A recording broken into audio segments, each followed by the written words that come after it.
గ్రామీణ బ్యాంక్ నుంచి మనకి ఉద్యోగాల నోటిఫికేషన్ అయితే విడుదలైందనమాట. సో దీనికి ఎటువంటి ఎక్స్పీరియన్స్ అవసరం లేదు, అలాగే ఎటువంటి ఎగ్జామ్ లేకుండా డైరెక్ట్ ఇంటర్వ్యూ ద్వారానే మీకు సెలక్షన్ ప్రాసెస్ అయితే ఉంటుందన్నమాట. ఈ గ్రామీణ బ్యాంక్ జాబ్స్కి మనకి శాలరీ కూడా 30,000 వరకు కూడా ఉందండి. అలాగే ఈ గ్రామీణ బ్యాంక్ నోటిఫికేషన్ కోసం చాలామంది ఎదురు చూస్తుంటారనమాట. సో అలాంటి వాళ్ళ కోసం ఇప్పుడు ఒక మంచి నోటిఫికేషన్ అయితే వచ్చేసిందనమాట. సో దీనికి ఎలా అప్లై చేసుకోవచ్చు, ఎవరెవరు అప్లై చేసుకోవచ్చు, అలాగే age limit, salary details, selection process ప్రతి ఒక్కటి కూడా క్లియర్గా చూపిస్తూ కూడా ఈ వీడియోలో అయితే ఎక్స్ప్లెయిన్ చేస్తాను. స్కిప్ చేయకుండా చూస్తేనే మీకు డీటెయిల్స్ అన్నీ కూడా క్లారిటీగా అర్థమవుతాయి. అండ్ మర్చిపోవద్దు, ఒక చిన్న లైక్ చేసి అయితే వీడియో చూడండి. ఏమైనా డౌట్స్ ఉన్నా కూడా కామెంట్ చేసేయండి.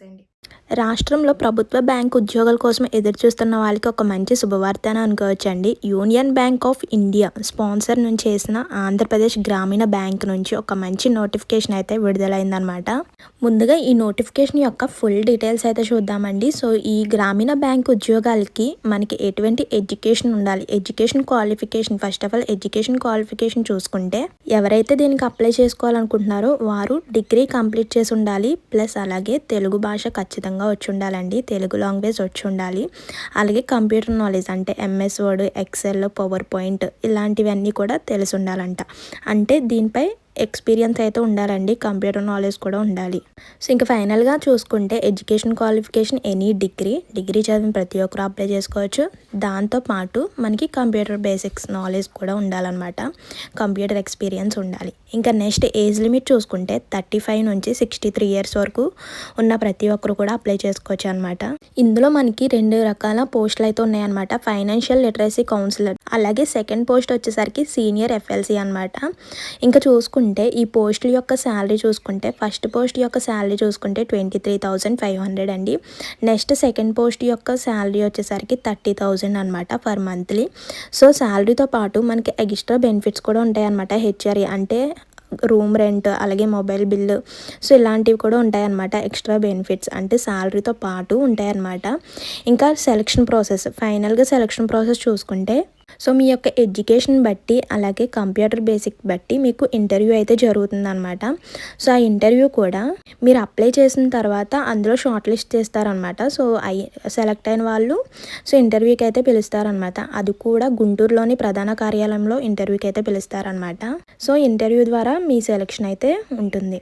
ఓకే, ఇప్పుడు ఎలా అప్లై చేసుకోవాలో స్టెప్ బై స్టెప్ అయితే చూద్దామండి. ఇది వచ్చేసరికి ఆఫ్లైన్ విధానం అనమాట. సో ముందుగా అధికారిక వెబ్సైట్ లింక్, అంటే ఇక్కడ ఒక వెబ్సైట్ లింక్ అయితే అనమాట. https నేను స్క్రీన్ మీద వేస్తాను. సో అదే గూగుల్లో సెర్చ్ చేసుకుంటే మీకు అప్లికేషన్ ఫామ్ అయితే ఓపెన్ అవుతుంది అనమాట. అంటే సో నోటిఫికేషన్ యొక్క డీటెయిల్స్, దాని కింద మీకు అప్లికేషన్ ఫామ్ అయితే ఉంటుందన్నమాట. నోటిఫికేషన్ యొక్క డీటెయిల్స్ అన్నీ కూడా ఒకసారి చూసుకోండి.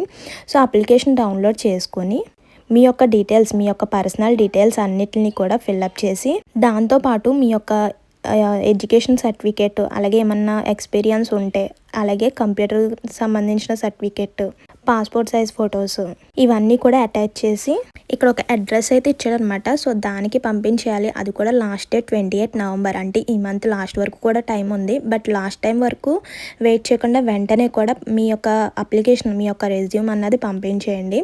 సో ఇక్కడ అడ్రస్ అన్నది నేను పైన స్క్రీన్ మీద కూడా వేస్తాను, నోటిఫికేషన్లో కనిపిస్తుంది, లేదంటే నేను పైన స్క్రీన్ మీద వేస్తాను చూడండి. అది కూడా 28 నవంబర్ లోపు. అలాగే మనకి డిగ్రీతో పాటు తెలుగు కంపల్సరీ వచ్చి ఉండాలన్నమాట. ఇంకా లాస్ట్ డేట్ వచ్చేసరికి 28 అని చెప్పాను కదా, ఈవినింగ్ 5 వరకు వచ్చిన అప్లికేషన్స్ అయితే తీసుకుంటారనమాట.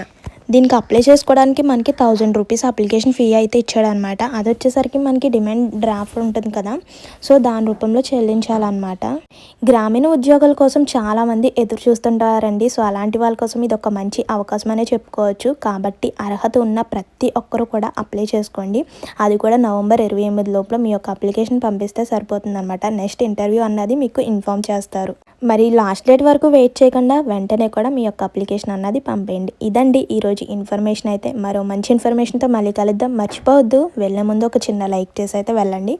ఇంకేమన్నా దీనిపై డౌట్స్ ఉన్నా కూడా కామెంట్ చేయండి. అండ్ ఫస్ట్ టైం ఛానల్ చూసినట్లయితే సబ్స్క్రైబ్ చేసుకుని పక్కన ఉన్న బెల్ ఐకాన్ క్లిక్ చేసుకుని నోటిఫికేషన్ ఆల్లో పెట్టుకుంటే నేను పెట్టిన జాబ్ ఇన్ఫర్మేషన్స్, అలాగే జాబ్ అప్డేట్స్ వెంటనే కూడా మీ ముందుంటాయి.